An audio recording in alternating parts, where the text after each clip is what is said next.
If you'd like to have maximum results from your MMA training, then watch these 4 tips that I'm about to share. Coming up. If you want to master MMA fundamentals, check out my instructional called MMA Essential Lessons. In it you can learn about clinch takedowns, boxing, grappling, Muay Thai, ground and pound, Thai and puppet master clinch, escapes from inferior positions, and shooting takedowns. Check out the link in the description below. Hi, my name is Mark Leichner from MMAcoach.net, where we teach coaches, fighters and enthusiasts how to train smart and not just hard. And in this video, I'll share with you my 4 most important tips to maximize your MMA training. MMA training has always been a point of contention for those involved in it, as there are many ways you can go about it.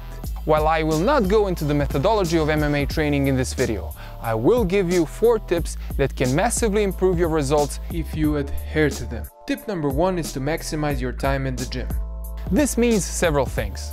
Doing what the coach tells you and not something else.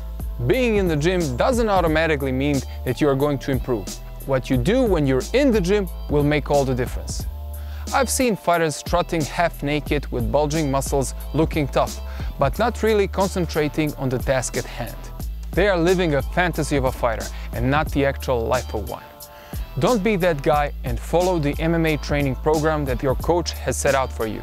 Viewing the training as a way to improve your skills and not as a place to boost your ego by always trying to dominate others or even hurting them. You'd be surprised how many fighters don't understand this. You can improve a lot by training with weaker partners if you give yourself a task to try something new or something that is not your best weapon. That way it will make it much more interesting for you and also for them. There is a time and place for dominating your training partners as much as you can, but it shouldn't be done always. The goal is mastery and being prepared for the competition, not domination at all times. Tip number 2 is take rest and recovery seriously. Rest and recovery are one of the most important parts of MMA training, but it is often neglected for several reasons. Young athletes often think that more training will bring them more results, when in reality that is not the case. Many fighters suffer from overtraining, and I was no different. It can lead to loss of motivation and injury, so rest and recovery should be taken seriously. I did a separate video and article on this subject, and you can find it here. But to quickly sum it up, make sure you get enough sleep, that your diet is healthy, don't take steroids even though they do help recovery, don't drink alcohol in large quantities or at all, and stretch after training. Tip number 3 is to become a student of the game. If you're serious about MMA, you must become a student of the game. It is not enough just to go to training and call it a day afterward. Watch fights, analyze them, run hypothetical scenarios in your head on how you would fight against some well-known fighters and what strategies and techniques you would use against them. Also, you can read MMA and martial arts books.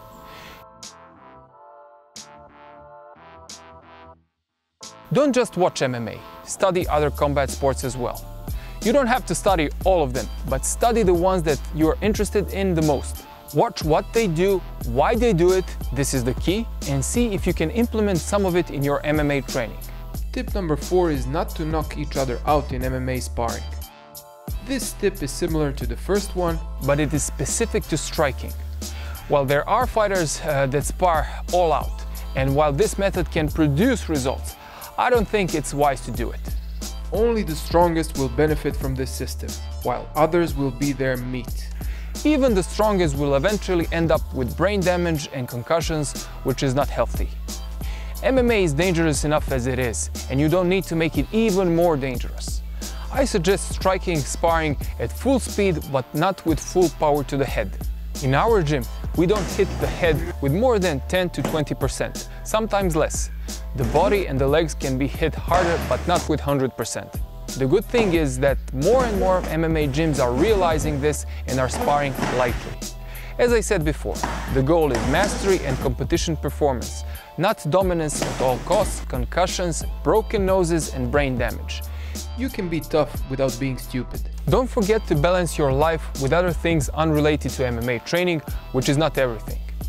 If all you do is emphasize this segment of your life, you will get subpar results, just like you would do in MMA if you only practice one MMA segment. For example, striking. This might be a subject for a separate video, and let me know if you'd like me to make one about this subject. Many MMA champions use ground and pound as their go-to strategy. If you want to learn how to do it properly, check out my Total Ground and Pound Blueprint instructional. The link is in the description. How do you maximize your MMA training workouts, and what do you think is most important in order to achieve maximum results in your MMA training? Let me know in the comments below.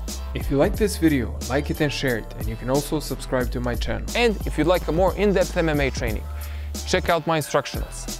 My name is Mark Leichner from MMAcoach.net, and I will see you again very soon.